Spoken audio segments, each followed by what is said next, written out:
الحمد لله رب العالمين والعاقبة للمتقين والصلاة والسلام على نبيه الكريم أما بعد فأعوذ بالله من الشيطان الرجيم بسم الله الرحمن الرحيم إن أول بيت وضع للناس للذي ببكة مباركا وهدى للعالمين فيه آيات بينات مقام إبراهيم ومن دخله كان آمنا ولله على الناس حج البيت من استطاع إليه سبيلا ومن كفر فإن الله غني عن العالمين وعن أبي هريرة رضي الله تعالى عنه قال خطبنا رسول الله صلى الله عليه وآله وسلم فقال يا أيها الناس قد فرض عليكم الحج فحجوا. وعن أبي هريرة رضي الله تعالى عنه قال قال رسول الله صلى الله عليه وآله وسلم العمرة إلى العمرة كفارة لما بينهما والحج المبرور ليس له جزاء إلا الجنة. وقال في مقام آخر المسلم أخو المسلم. وقال في مقام آخر المسلم ما سلم المسلمون من لسانه ويده. وقال الله تبارك وتعالى إن الله وملائكته يصلون على النبي يا أيها الذين آمنوا صلوا عليه وسلموا تسليما. اللهم صل على سيدنا ومولانا محمد وعلى آل وأصحاب سيدنا ومولانا محمد وبارك وسلم عليه. سامعین محترم، گزشتہ گفتگو میں نے آپ کے سامنے حضرت عدی بن حاتم رضی اللہ تعالی عنہ کے مسلمان ہونے کا واقعہ بیان کیا تھا اور آپ کو بتایا تھا کہ وہ اسلام لانے سے پہلے مسلمانوں کے یا اسلام کے شدید دشمن تھے، شدید نفرت کرتے تھے. اور یہ عدی بن حاتم تائی کے بیٹے تھے. حاتم تائی قبیلہ جو یمن میں آباد تھا اس کے بیٹے تھے. اور جب حضرت علی کرم اللہ وجہ نے آپ صلی اللہ علیہ وآلہ وسلم کے حکم پر یمن کی طرف جو ہے وہ جب آپ کو بھیجا، تقریباً یہ 9 ہجری کی بات ہے، 9 ہجری کا واقعہ ہے. یہ 9 ہجری وہی 9 ہجری کہ جس میں پھر باقاعدہ حج کی فرضیت کا حکم نازل ہوا. حج کی فرضیت کا حکم تو 9 ہجری کے لگ بھگ جب یمن کی طرف بھیجا تو اس کو بھی اندازہ ہو گیا تھا کہ جو ہماری طرف پیش قدمی ہو رہی ہے تو کسی وقت بھی جو ہے وہ مسلمان جو ہے وہ پہنچ جائیں گے، یہاں پر لشکر آ جائیں گے. لہٰذا اس نے اپنے عدی بن حاتم نے چونکہ یہ اپنے قبیلے کے سردار تھے، اپنے قبیلے کے سردار ہونے کی حیثیت سے اونٹنیاں تیز رفتار تیار رکھے کہ جب بھی کہیں نکلنے کی ضرورت پڑے تو کام آئے. لہٰذا جب مسلمانوں کے لشکر کو آتے ہوئے دیکھا، پتہ چل گیا، خبر مل گئی، تو اپنے بیوی بچوں کو لے کر جو ہے سامان مال و دولت سب لے کر وہاں سے فرار ہو گیا اور شام کی طرف چلا گیا. اپنی اس بھاگنے کی جو ہے وہ کیفیت میں اپنی بہن کو وہیں پر بھول گیا، صفانہ بنت حاتم. اور جب مسلمان لشکر وہاں پہنچا اور انہوں نے علاقے کو اپنے قبضے میں لے لیا تو بہت سا مال و دولت اسباب بھی جو ہے مسلمانوں کے لیے مال غنیمت کے طور پر جو ہے وہ ان کے ہاتھ آیا. اور بہت سے لوگ قیدی بھی بنا لیے گئے. یہ صفانہ بنت حاتم جو ہیں ان کو بھی جو ہے وہ قید کر لیا گیا اور قید کر کے مدینہ روانہ کر دیا گیا. شام میں جب عدی بن حاتم پہنچ گیا تو کچھ عرصے بعد اس نے کچھ سواروں کو جو ہے وہ اپنی طرف آتے ہوئے دیکھا. تو جب قریب پہنچے تو پتہ چلا کہ یہ تو اس کی بہن وہی بہن ہے صفانہ بنت حاتم، یہ تو وہی بہن ہے. لہٰذا اس بہن نے جو ہے وہ کوئی اور بات کرنے سے پہلے ہی عدی پر جو ہے وہ اپنے غصے کا والہانہ اظہار کر دیا کہ تم نے یہ کیا کیا. اپنے بیوی بچوں کو لے کر جو ہے وہ آ گئے اور مجھ کو وہاں پر جو ہے وہ چھوڑ دیا، مجھ کو وہاں پر چھوڑ دیا، اور خوب جو ہے وہ اس کو ملامت کیا. اور پھر عدی نے ان سے معافی مانگی، اور جب اس کا غصہ قدرے ٹھنڈا ہوا تو پھر جو ہے وہ وہاں کے حالات پوچھنے لگا کہ بتاؤ تو اس نے آپ صلی اللہ علیہ وآلہ وسلم کس طرح مشفقانہ انداز میں ان سے پیش آئے تھے. جو ہے وہ صفانہ کو پیش کیا گیا باندی کے طور پر، جو ہے وہ پہنچی وہاں پر تو راستے میں جو ہے وہ ملاقات ہوئی. تو اس نے کہا کہ میں جو ہے وہ ایک بڑے ہی بردبار، بڑے ہی فیاض طبیعت، یعنی جس کی جو ہے وہ فیاضی کے، جس کی دولت مندی اور جس کی جو ہے وہ اللہ کی راہ میں یا لوگوں کو جو ہے وہ دینے کے حوالے سے، خرچ کرنے کے حوالے سے کس سے جو ہے وہ زبان زد عام ہے، میں اس کی بیٹی، اس حاتم تائی کی بیٹی ہوں جس کے اندر یہ عالی اوصاف پائے جاتے تھے، اس کی بیٹی ہوں. لہٰذا میرا بھائی مجھ کو چھوڑ کر جو ہے وہ بھاگ گیا ہے، تو آپ جو ہے وہ مجھ پر نظر التفات کیجئے اور میری درخواست کو قبول کیجئے. آپ صلی اللہ علیہ وآلہ وسلم نے کہا کہ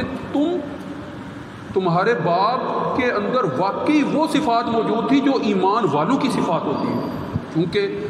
حاتم تائی اسلام لانے سے، اسلام کی آمد سے پہلے ہی جو ہے وہ اس کا انتقال ہو چکا تھا. تو اس دور میں بھی لوگوں میں مال تقسیم کیا کرتا تھا، جس طرح جو ہے وہ مہمان نوازی کیا کرتا تھا، جو اس کی شجاعت تھی، جو اس کی بہادری تھی. رسول اللہ صلی اللہ علیہ وسلم کی ایک حدیث ہے نا کہ الناس معادن کمعادن الذهب والفضہ، کہ لوگ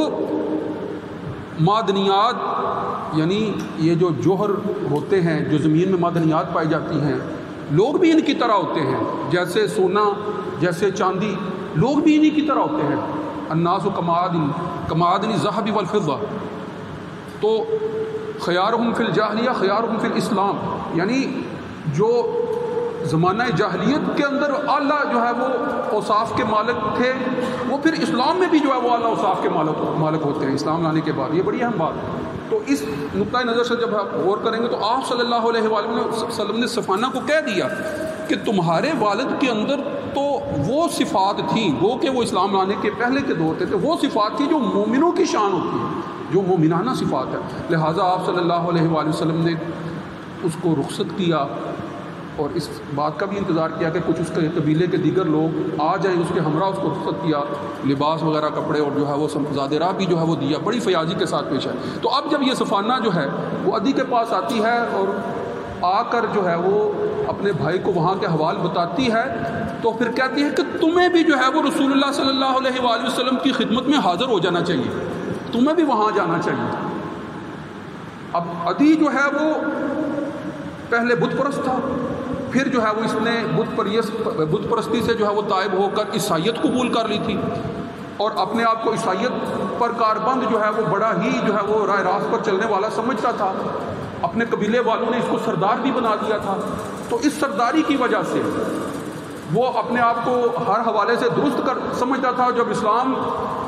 کے متعلق اس کو خبر ملی تو اسلام کی دن بدن بڑھتی ہوئی جو ہے وہ آپ صلی اللہ علیہ وآلہ وسلم کی جو شان ہے، اس کو دیکھ کر اس کے اندر ایسے ہی خام خواہ جو ہے ایک نفرت پیدا ہوتی چلی جا رہی ہے. تو اس نفرت کی وجہ سے وہ مسلمانوں کو پسند نہیں کرتا تھا ابتداء. لہٰذا جب اب شام بھاگ گیا ہے اور بہن آ کر وہ سارے واقعات بتا رہی ہے تو اس کو کہہ رہی ہے کہ تمہیں بھی رسول اللہ صلی اللہ علیہ وآلہ وسلم کی خدمت میں حاضر ہونا چاہیے. اگر تو وہ سچے رسول ہیں تو تمہیں بھی جو ہے وہ اس رسالت کے سلسلے سے حصہ مل جائے گا جس رسالت کے ساتھ تم عیسائیت کی وجہ سے پہلے سے منسلک ہو. مثلا رسالت میں سے حصہ جو ہے وہ تم کو حاصل ہو جائے گا اگر تم وہ اللہ کے سچے نبی ہیں. اور اگر وہ کوئی بادشاہ ہیں تو پھر بھی جو ہے وہ کسی بادشاہ کے سامنے حاضر ہونے میں کسی قسم کی ذلت اور رسوائی کا کوئی پہلو نہیں ہے، تو تم اس بات کا فکر نہ کرو۔ لہٰذا رسول اللہ صلی اللہ علیہ وسلم کے سامنے جو ہے وہ بہن نے جب یہ ساری صورتحال ان کے سامنے رکھی، اپنا بھی واقعہ بیان کیا، تو عدی بن حاتم جو ہے وہ پھر آپ صلی اللہ علیہ وسلم کی خدمت میں حاضر ہونے کے لیے تیار ہو گئے، اور آپ صلی اللہ علیہ وسلم کی خدمت میں جب آتے ہیں تو جو ہی آتے ہیں آپ صلی اللہ علیہ وآلہ وسلم جو ہے وہ مسجد میں موجود ہیں، مدینہ منورہ مسجد نبوی میں، تو آتے ہی جو ہے وہ آپ صلی اللہ علیہ وسلم خود جو ہے وہ صحابہ سے اس کا تعارف کرواتے ہیں کہ یہ عدی بن حاتم ہے۔ وہ دیکھ کر بڑا پریشان ہوتا ہے کہ یہ میرا خود تعارف کروا رہے ہیں، کہ کوئی نبی کے منصب پر فائز ہو یا بادشاہت کے منصب پر فائز ہو اور وہ خود جو ہے وہ اعتراف کر رہا ہو، خود تعارف کروا رہا ہو، خود کر رہا ہو ایسا۔ تو یہ کام جب آپ صلی اللہ علیہ وآلہ وسلم نے کرتے ہوئے ان کو جو ہے وہ عدی نے دیکھا تو بڑا حیران ہوا۔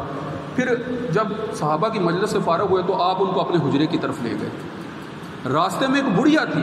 بڑھیا نے آپ سے ان کو روکا اور اپنے طویل مسئلے جو ہے وہ سنانے لگی، اور آپ صلی اللہ علیہ وآلہ وسلم تحمل سے سن رہے ہیں، بڑی توجہ سے تحمل سے سن رہے ہیں۔ اللہ علیہ وآلہ وسلم کا عمل ہے، یہ بادشاہوں والا عمل نہیں ہے کہ راستے میں جو ہے وہ اتنی بردباری کے ساتھ، اتنے صبر کے ساتھ، اتنے تحمل کے ساتھ جو ہے وہ ایک بڑھیا کہ جس کے مسائل اور کہانیاں جو ہے وہ ختم ہی نہیں ہو رہی ہیں، ان کی بات اتنے تحمل سے، یہ آپ صلی اللہ علیہ وسلم کا اسوہ تھا، تحمل تھا، صبر تھا، برداشت تھا، اس کے سارے مسئلے کو سنا، اور جس قدر جو ہے وہ اس کے متعلق جو ہے وہ آپ سے احکام جو ہے وہ دے سکتے تھے وہ کہے، تو پھر وہ گھر تشریف لے گئے۔ عدی بن حاتم کو جو ہے وہ ایک گدے پر بٹھایا جس کے اندر جو ہے وہ چھال بھری ہوئی تھی کھجوروں کے پتوں کی، اور خود زمین پر بیٹھ گئے۔ اب یہ منظر بھی دیکھ کر وہ کہنے لگا کہ نہیں، یہ بادشاہوں والی شان نہیں ہو سکتی، یہ بادشاہوں والی شان نہیں ہو سکتی کہ خود جو ہے وہ زمین پر بیٹھ گئے ہیں اور مجھ کو جو ہے وہ مہمان نوازی کرتے ہوئے جو ہے وہ گدے پر بٹھا دیا ہے۔ تو یہ سارے مسائل جو ہے وہ جب یہ منظر دیکھ رہا تھا تو عدی کا جو ہے وہ دل جو ہے وہ پسیج رہا تھا اندر ہی اندر سے۔ ظاہر ہے کہ شان رسالت کے سامنے پر اب اس کی کیا چلنے والی تھی، تو دل ہی دل میں بہت کچھ تھا۔ تو اللہ علیہ وآلہ وسلم خود مخاطب ہو کر کہ عدی تمہیں کون سی چیز ماننے ہے کہ تم اسلام قبول نہیں کرتے، کون سی چیز ماننے ہے، تمہیں کون سی چیز جو ہے وہ رکاوٹ پیدا کرتی ہے، اگر تم سمجھتے ہو، خود ہی جو ہے وہ آپ سے مجھ سے مخاطب ہو رہے ہو۔ اس سے پہلے اس کو جو اس کی جو ہے وہ خدشات کے ازالے کے لیے یہ بھی فرما چکے تھے کہ تم رکوسی عیسائیوں کے فرقے سے تعلق رکھتے ہو نا، رکوسی وہی ہے نا جو صابی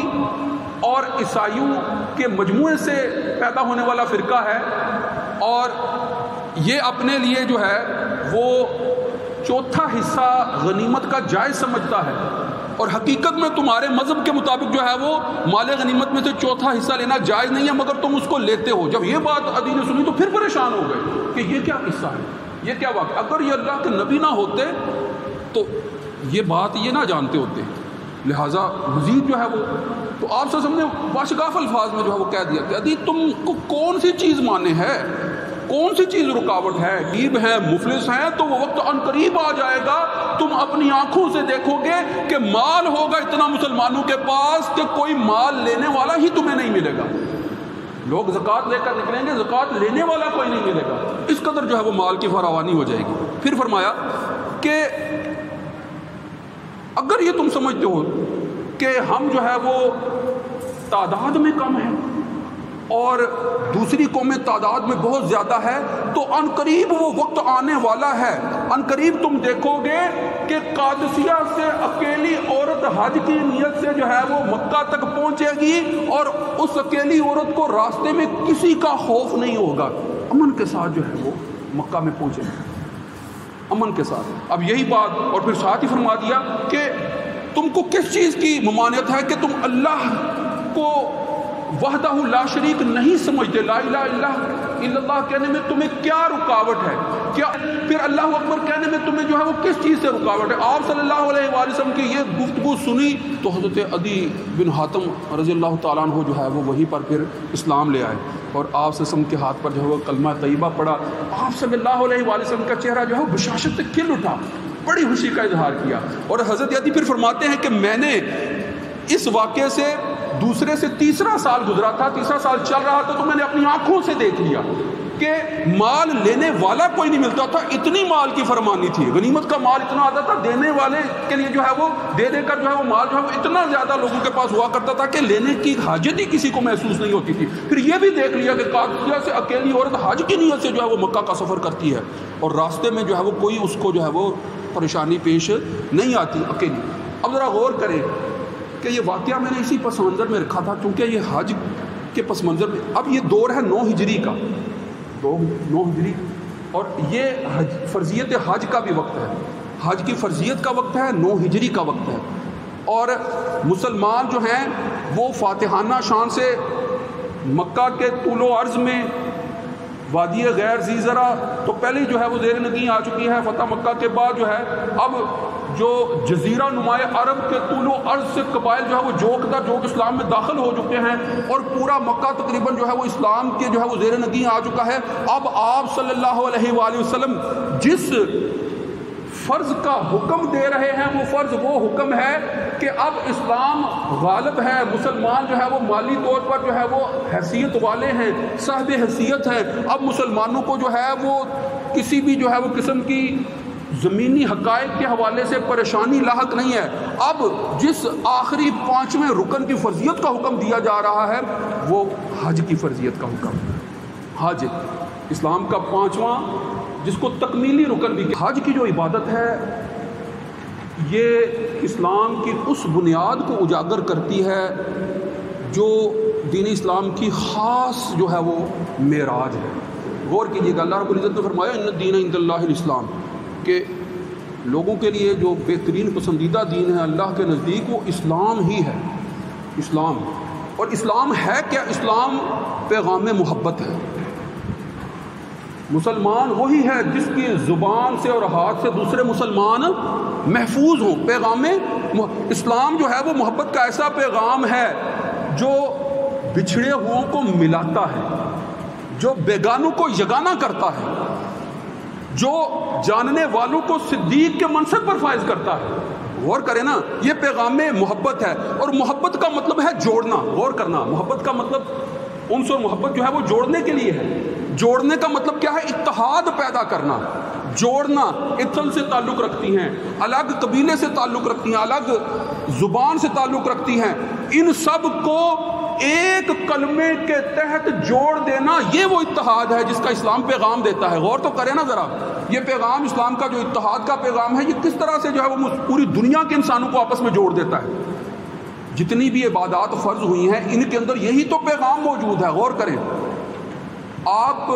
کے اوپر جو ہے وہ 5 وقت کی نماز فرض کی گئی ہے، 5 وقت کی نماز۔ 5 وقت کی نماز فرض کرنے کا مطلب کیا ہے؟ ایک اعتبار سے اتحاد کے پہلو سے صرف بات کر رہا ہوں، ویسے تو بے پناہ فضائل ہیں فرضیت کے اندر اور عبادات کے اندر، مگر ایک پہلو سے غور کرنا کہ 5 وقت کی نماز فرض کی گئی ہے کہ اہل محلہ مسجد میں جڑ جائیں، آ کر متفق ہو جائیں، مل جائیں، ان کے درمیان باہمی ان سے محبت کا تعلق پیدا ہو جائے۔ اہل محلہ 5 وقت کی نماز میں، سارا دن میں 5 وقت کی نماز میں جب ملیں گے تو ان کے درمیان اتفاق پیدا ہوگا۔ اور پھر جو ہے اہل محلہ سے جب آگے بڑھ کر بات کریں گے تو غور کریں کہ ہفتے میں ایک دن جو ہے وہ اہل علاقہ سارے جو ہے وہ کسی جامع مسجد میں جمعے کی نماز کے لیے جمع ہوں، اہل علاقہ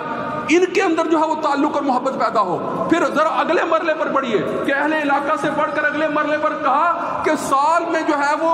مختلف قریوں، مختلف گاؤں اور شہر کے لوگ جو ہے وہ بڑے پیمانے پر سال میں کم از کم 2 دفعہ جو ہے عید کی نماز کے لیے جمع ہو۔ یعنی شہری اور علاقائی سطح پر ایک طرح کا اتحاد قائم کرنے کے لیے یہ ایک اہم صورت ہے۔ پھر غور کریں کہ آگے جب مرحلہ بڑھتا ہے، یعنی سال میں 1-2 دفعہ جو ہے وہ عید کے لیے جمع ہونا، اور پھر جو ہے وہ سال میں 1 دفعہ پوری دنیا کے انسان، پوری دنیا کے انسان، چاہے اس کا تعلق مشرق سے ہے، چاہے اس کا تعلق مغرب سے ہے، چاہے اس کا تعلق جو ہے وہ ہندوستان سے ہے، چاہے انگلستان سے ہے، چاہے امریکہ سے ہے، چاہے فرانس، کسی بھی دنیا کے رنگ ہے، ان کے درمیان ممانست پیدا ہو جائے، ان کے درمیان محبت پیدا ہو جائے، ان کے درمیان یگانت پیدا ہو جائے، وہ ایک رسی کے اندر پرو دیے جائیں۔ وہ جو نظری وحدت ہے، جو کلمہ طیبہ کی بنیاد پر قائم ہوتی ہے، لا الہ الا اللہ محمد الرسول اللہ کی بنیاد پر جو نظری وحدت پیدا ہوتی ہے وہ نظری وحدت اپنے اپنے علاقوں میں تو انفرادی طور پر جو ہے وہ دلوں کے اندر موجود ہے، وہ نظر نہیں آتی۔ اگر دیکھنا ہے، اگر اس نظری وحدت کو ظاہری شکل میں دیکھنا ہے، ظاہری صورت میں دیکھنا ہے کہ نظر آئے کہ یہ سارے ایک ہے، تو پھر جو ہے وہ دو انسلے کپڑے میں لپٹے ہوئے، جو کہ حضرت آدم علیہ السلام کی جو ہے وہ یاد کو تازہ کرنے والی بات ہے کہ ان کا انسلہ لباس تھا، اس طرح کے جو ہے وہ سادہ سفید لباس میں ہر رنگ، ہر نسل، ہر گروہ، ہر قبیلہ، ہر علاقے کا فرد جب بیت اللہ میں جو ہے وہ پوری دنیا کے سامنے جمع ہو کر دکھا دیتا ہے تو پھر یہ کہتا ہے کہ صرف یہ لا الہ الا اللہ، لا الہ الا اللہ محمد رسول اللہ کہہ کر جو ہے وہ دلی طور پر ایک نہیں ہے، بلکہ ظاہری طور پر بھی دیکھ لو کہ مزار عرفات کے اندر ایک جیسے سارے نظر آ رہے ہیں، ظاہری طور پر بھی دیکھ لو۔ تو یہ وہ پیغام اتحاد ہے جس کا درس اسلام دیتا ہے۔ اب آپ صلی اللہ علیہ وآلہ وسلم نے حج کس طرح سے کیا، اس کی کیا تفصیلات ہیں، اور پھر ملت ابراہیمی ہونے کی حیثیت سے حضرت ابراہیم علیہ السلام کے جو اوصاف ہیں، مناقب ہیں، فضائل ہیں، خلیل اللہ ہونے کا جو لقب ہے، اس پر انشاءاللہ آئندہ گفتگو کی جائے گی۔ وآخر دعوانا ان الحمد للہ رب العالمین۔ سنتیں ادا فرمائیں۔